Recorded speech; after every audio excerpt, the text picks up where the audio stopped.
여러분, 혹시 노벨상 상금이 얼마인지 아세요? 분야마다 다르지만 대략 10억 원이 넘는 엄청난 돈을 줍니다. 매년 수상자가 나오니까 매년 수십억 원이 빠져나가는 셈이죠.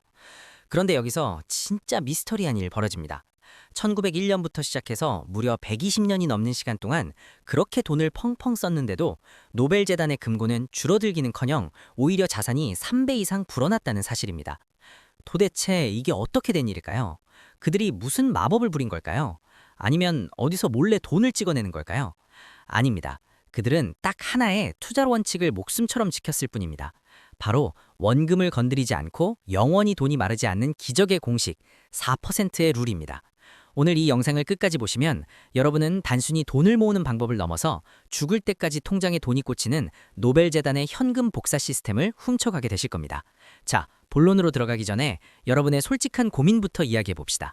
서점이나 유튜브를 보면 은퇴하려면 얼마가 필요하다고 하던가요? 10억? 20억?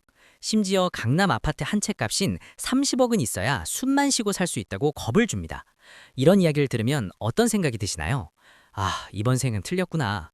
월급 300만 원 받아서 언제 20억을 모아? 라며 포기하게 됩니다. 더 무서운 건 뭔지 아세요? 기껏 돈을 모아놔도 그걸 현금으로 은행에만 넣어두면 야금야금 사라진다는 겁니다.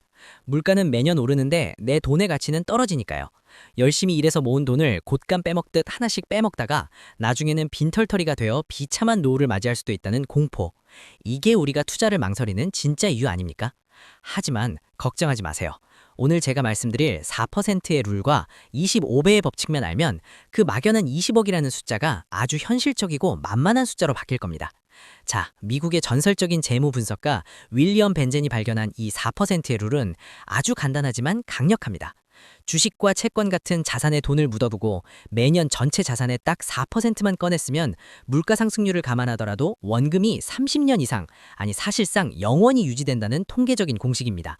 쉽게 말해 황금알을 낳는 거위의 배를 가르지 마라. 거위가 낳은 알만 먹어도 충분하다는 뜻이죠. 그럼 이제 계산기를 켜보세요. 이 공식을 역으로 계산하면 내가 은퇴하기 위해 필요한 정확한 금액, 즉 경제적 자유 졸업장 가격이 나옵니다. 이것을 25배의 법칙이라고 부릅니다. 계산법은 초등학생도 할 수 있을 만큼 쉽습니다. 첫째, 여러분이 한 달에 필요한 최소 생활비를 떠올려 보세요. 만약 월 200만 원이면 충분하다? 그럼 1년이면 2,400만 원이죠? 여기에 25를 곱하면 됩니다. 얼마가 나오나요? 6억 원입니다. 만약 좀 여유롭게 월 300만 원은 써야겠다. 1년이면 3,600만 원이고 여기에 25를 곱하면 9억 원입니다. 어떤가요? 아까 들었던 20억, 30억이라는 숫자에 비하면 훨씬 해볼 만한 목표 아닌가요? 6억에서 9억 정도의 자산 시스템만 구축하면 여러분은 평생 원금을 까먹지 않고 월급처럼 돈을 탔을 수 있다는 이야기입니다. 그래도 9억 원도 너무 큰 돈인데요? 라고 생각하시는 분들, 여기서 희소식이 하나 더 있습니다. 앞서 말씀드린 4%의 룰은 미국의 아주 보수적인 데이터에 기반한 수치입니다. 하지만 지금 우리는 어떤 시대에 살고 있나요? 금리가 과거보다 높아졌고 배당을 많이 주는 기업들도 늘어났습니다.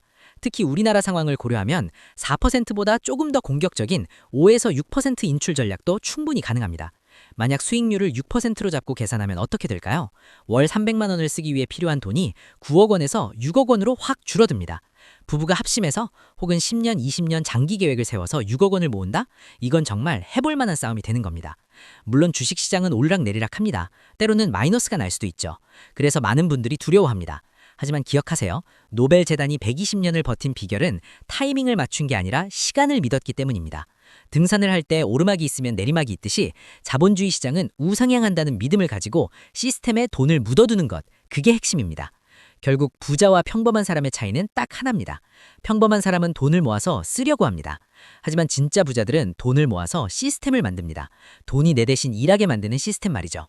오늘 당장 종이 한 장을 꺼내세요. 그리고 적어보세요. 내 한 달 생활비 곱하기 12, 그리고 곱하기 25. 그 숫자가 바로 여러분의 졸업 가격입니다.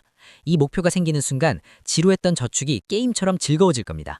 막연한 두려움 대신 명확한 숫자를 목표로 삼으세요. 노벨재단이 증명한 120년의 성공 방정식, 이제 여러분의 계좌에 적용할 차례입니다. 오늘 영상이 여러분의 노후 준비에 확실한 나침반이 되었기를 바랍니다.